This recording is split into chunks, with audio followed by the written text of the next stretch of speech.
Sebelum menonton video ini, jangan lupa like, comment, and subscribe.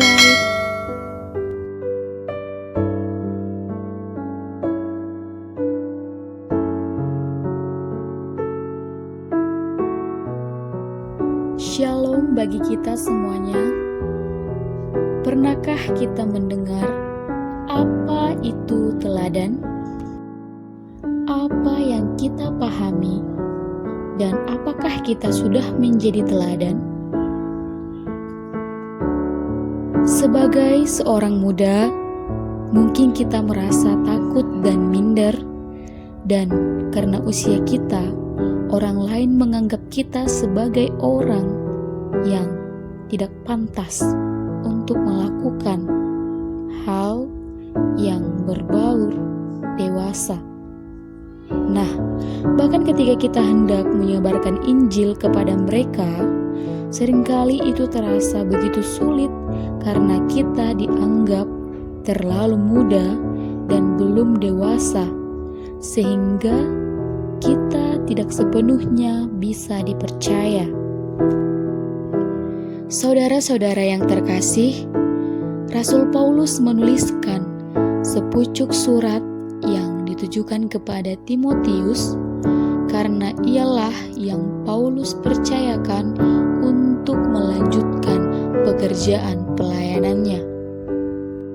Surat ini berisikan sebuah nasihat atas kegiatan pemberitaan Injil dan sejumlah wajangan pribadi. Di dalam pasal 4 ayat 12, Paulus menasihatkan Timotius agar melalui perkataan, tingkah laku, dan kesetiaannya, ia dapat menjadi teladan bagi banyak orang.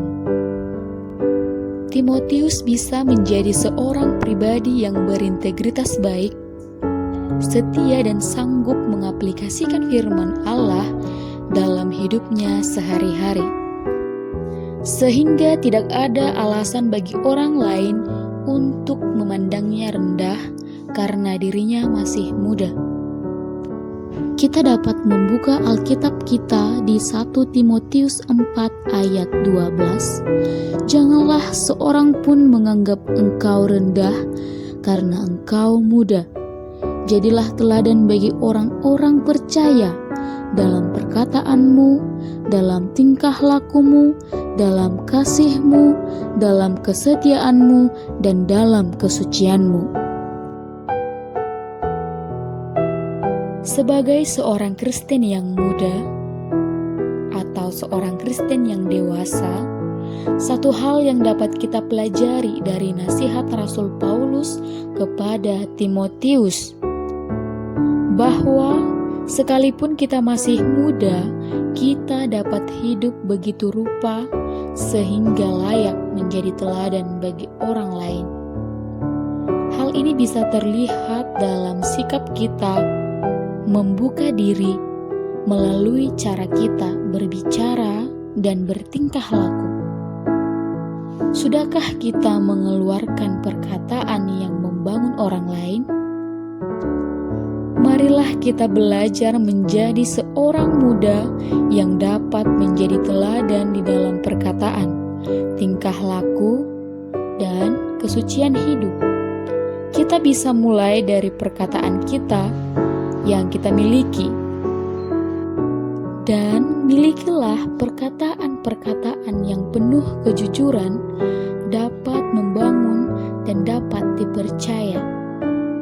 Perkataan seperti ini membangun kepercayaan dan tidak bisa dijadikan alasan bagi orang lain untuk merendahkan kita.